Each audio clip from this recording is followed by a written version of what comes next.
Totoo ba ito, Kuya Marvin, na lagi kang naglalasing at lango ka lagi sa alak? Opo. Bakit? Baka po nang natanggal po ako sa trabaho. Kaya ka natanggal sa trabaho, ang dahilan ba ay ang pag-inom mo? Nahuli po ako natutulog oras ng trabaho. Bakit ka natutulog? Puyat po eh. Dahil? Nagbuhos po kami ng biga eh. Napuyat ka. So, nahuli ka. Ilang beses ba dapat mahuli bago matanggal sa trabaho? So, 3 beses ka nang nahuli na natutulog. Paano yan ngayon? Wala ka ng trabaho.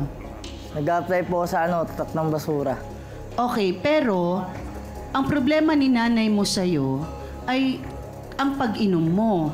Totoo yun, lagi ka lasing. Kala mo, hindi mo kung nararamdaman. Lagi mo akong minumula. Ilan kayo magkakapatid? 3 po.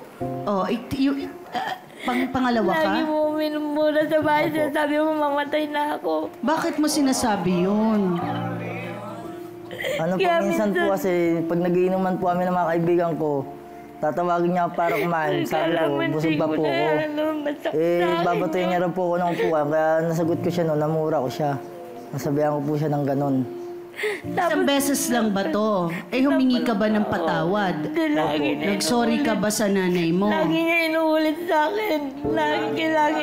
Nakikita na yung stepfather niya. Sabi na yung stepfather niya, sobrang amalbi sa nanay mo para hindi mo So may stepfather ka? Opo. Okay ba kayo ng stepfather mo?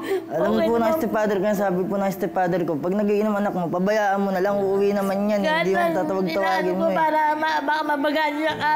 Dahil alam mo lang. Kasi naiintindihan mo ba, Marvin, na nag-aalala sa'yo ang nanay mo?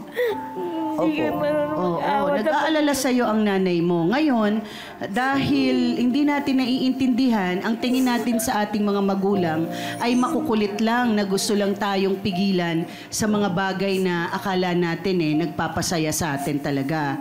Pero ano yung sinasabi na ikaw daw ay hindi ka tumutulong sa bahay? Yun po, yung mga gawain bahay po, paghugas ng plato, pagwawalis. Tumutulong ka ba dyan? Hindi po yung totoo. Bakit? Pagising ko po sa umaga, diretso na po ako sa tambayan. Naklakan. Okay, so... Pag umuwi sa bahay, siya pa po galit.